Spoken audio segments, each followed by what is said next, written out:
केंद्र सरकार द्वारा वन रैंक वन पेंशन योजना के तहत रिटायर होने वाले रक्षा कर्मियों के पेंशन बकाया का एक बार में भुगतान करने में केंद्र सरकार द्वारा बताई गई वित्तीय कठिनाइयों को ध्यान में रखते हुए सुप्रीम कोर्ट ने केंद्र को चरणबद्ध तरीके से बकाया राशि का भुगतान करने की अनुमति दी है। इसमें सरकार की तरफ से क्या कहा गया है और पूर्व सैनिकों के वकील हुजैफा अहमदी की तरफ से क्या कहा गया है और यह बकाया राशि आपको कब तक मिलेगा, ये जानने के लिए आप इस वीडियो को पूरा देखें। तो शुरू करते हैं। तो भारत के मुख्य न्यायाधीश DY Chandrachud, justice PS Narasimha और जस्टिस JB पारदीवाला की पीठ रक्षा मंत्रालय द्वारा दायर एक आवेदन पर सुनवाई कर रही थी, जिसमें वन रैंक वन पेंशन बकाया को मंजूरी देने की समय सीमा को बढ़ाने की मांग की गई थी। जब सुनवाई शुरू हुई तो भारत के अटॉर्नी जनरल R वेंकटरमणी ने एक सीलबंद कवर नोट रिकॉर्ड पर रखने की मांग की। हालांकि बेंच ने सीलबंद कवर नोट को यह कहते हुए स्वीकार करने से इनकार कर दिया कि यह न्याय की मौलिक प्रक्रिया के खिलाफ है और कहा कि नोट को दूसरे पक्ष को भी बताना होगा। इसके बाद अटॉर्नी जनरल ने नोट पढ़ा, जिसमें कहा गया था कि बजट परिव्यय खर्चों को पूरा करने के लिए पर्याप्त नहीं है। पेंशनरों की कुल संख्या लगभग 25 लाख है और वन रैंक वन पेंशन बकाया 28,000 करोड़ रुपए की सीमा में होगा।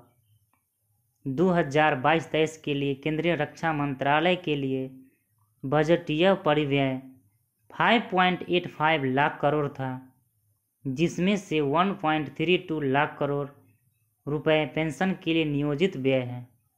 2022-23 के लिए फरवरी 2023 तक 1.2 लाख करोड़ रुपए की राशि पहले ही वितरित की जा चुकी है। 28,000 करोड़ रुपए जो 2019-22 के लिए वन रैंक वन पेंशन बकाया से संबंधित है, यह एक अतिरिक्त घटक है।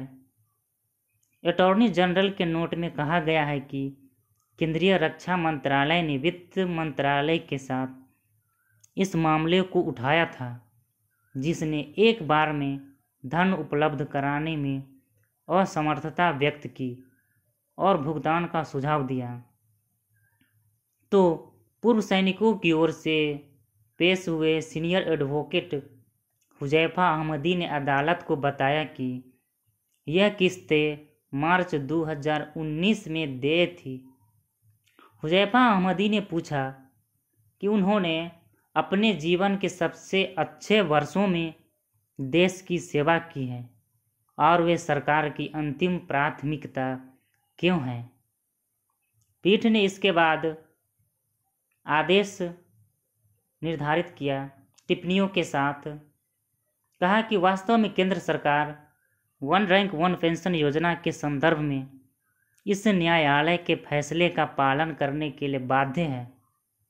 साथ ही भुगतान के लिए समय सीमा तय करते समय जो सामग्री रिकॉर्ड पर रखी गई है, उसका समय सीमा के अनुपालन के संबंध में महत्वपूर्ण प्रभाव पड़ता है।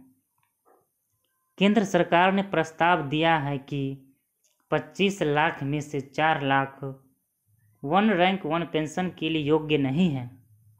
जिन पेंशन भोगियों को वन रैंक वन पेंशन का भुगतान किया जाना है, उनकी कुल संख्या 21 लाख पेंशन भोगियों की श्रेणी में आती है।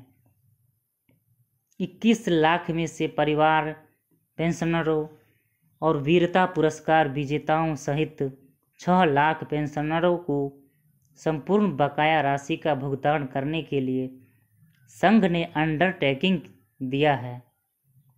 ऐसा वर्गीकरण इस बात को ध्यान में रखते हुए किया गया है कि पारिवारिक पेंशन भोगियों ने कमाऊ सदस्य खो दिए हैं और वीरता पुरस्कार विजेताओं ने राष्ट्र की उत्कृष्ट सेवा की है।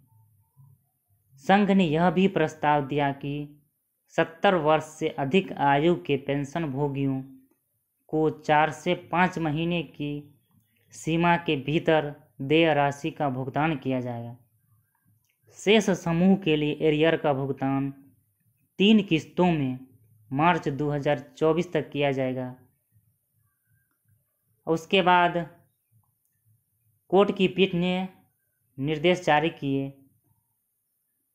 उसमें पहला निर्देश में बताया गया है कि पारिवारिक पेंशनरों और वीरता पुरस्कार विजेताओं को 1 रैंक 1 पेंशन बकाया का भुगतान 30 अप्रैल 2023 को या उससे पहले एक किस्त में किया जाएगा।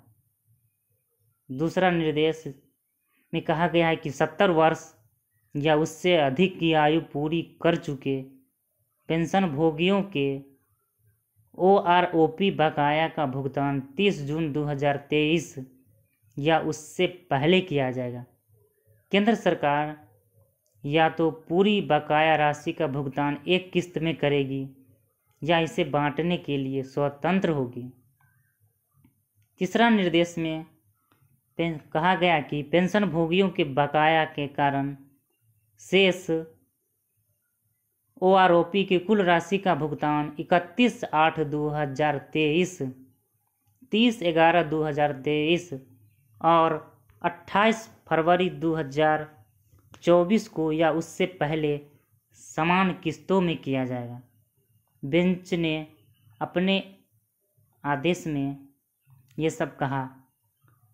हालांकि अहमदी ने जो बकाया भुगतान में विलंब होगा उसके लिए ब्याज देने का अनुरोध किया, लेकिन कोर्ट की पीठ ने इनकार कर दिया।